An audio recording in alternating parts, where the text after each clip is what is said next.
So thank you very much for that kind introduction.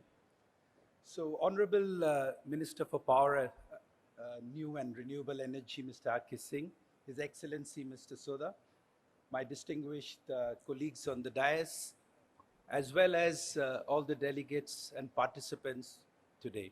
A very good morning to all of you. Uh, I guess somebody asked me today, why are they calling a metals guy to an electrical conference? But I guess I hope that the introduction already told you that a large part of what's happening in the electrification world today requires many of the metals like aluminum and copper and zinc and non-ferrous generally. And a lot of these products are what are needed today to make the world greener, stronger, and smarter. So for me, looking at it from Hindalco's point of view, the electrification of the world is happening at a very rapid pace. And this is driven largely by the whole agenda to reduce CO2 emissions, which the world as well as India has taken commitments on. But this puts a tremendous pressure and spotlight on the energy source for electrification. So we have to understand that as electricity demand goes up, the generation of electricity and the sources of power and the batteries and storage that go with it become increasingly critical. The world, I think in the last 5 years, was moving ahead with the assumption that renewable sources would provide majority of these increased power demand. And I guess that the war in Ukraine has brought a lot of these expectations a little bit back into reality. And I think that what people were talking about, which was energy transition, side by side today, and many governments talk about energy security along with energy transition. So what we have to realize, governments and companies, and we are equally in the same when we made our strategic plans, that if this transition is not carefully planned or over exuberant assumptions are made, then energy shortages will result. Because the power demand, whether we take our own country or anywhere in the world, is growing at 5, 10, 15%, whereas if you go back 10 years ago, the power demand was growing at hardly single digits. But the great push for this energy transition and electrification is driving that energy demand. And I guess that's why this is a game that has to be played from many angles. The world very clearly needs to move towards greener and a sustainable future. But it's also very clear that no single source of energy or single solution or technology is a silver bullet that can solve our problems. I think that we will have to work at this energy security angle from all directions. And I think energy storage systems, which will give us the RTC power capability, especially for a country like India, are going to become increasingly critical over the next 10 to 15 years. Coming from a very energy intensive business like aluminium, we worry more about how we are going to have a very steady source of power that's green. And that, for me, that comes down to technologies like battery technology or pumped storage, pumped hydro, or green hydrogen. All these things are stuff that we are watching very closely. I think that I would also like to take this opportunity to say that to get this balance right, nuclear power also has to be in the mix.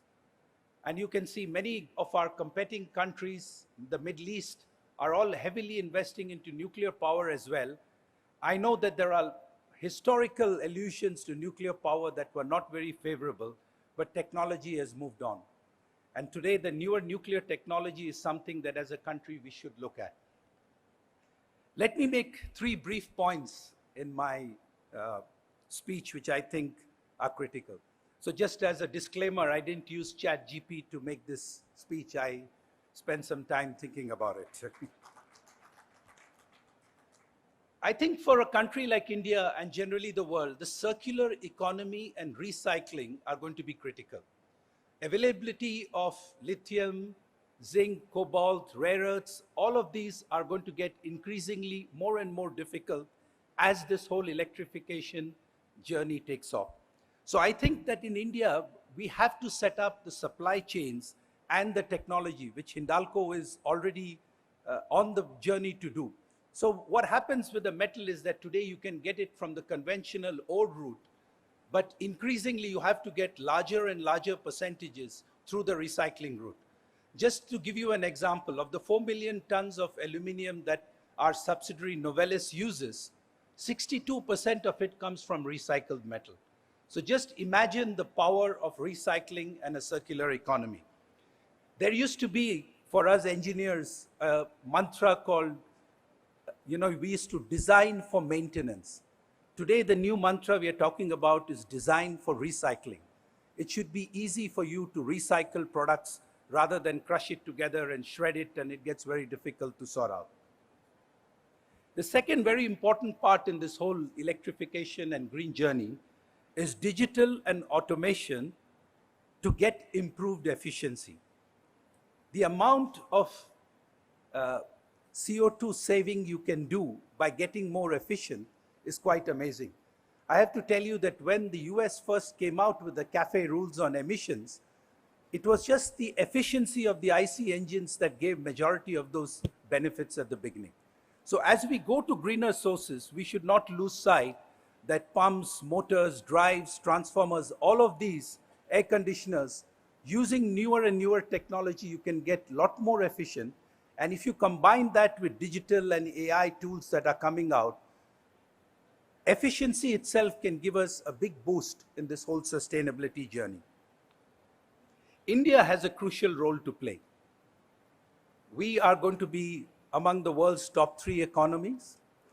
There's going to be a huge population that needs electricity, needs goods, and I guess we are going to need a huge amount of power to keep up with the ambitions that we have as a country.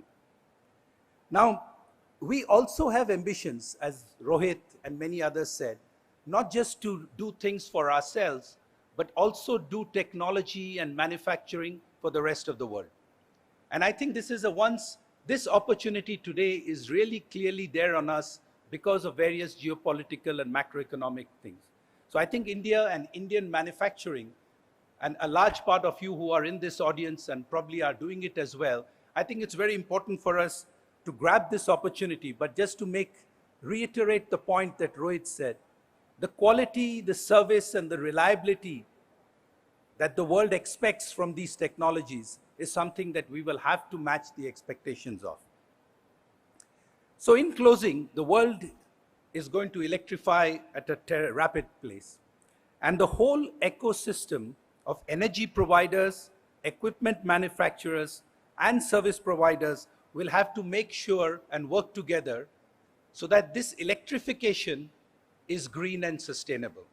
The fact that the world will electrify is given, but I think the challenge in front of us, technology, manufacturing, is to make sure that this electrification happens in a green and sustainable manner. So thank you very much for your attention, ladies and gentlemen.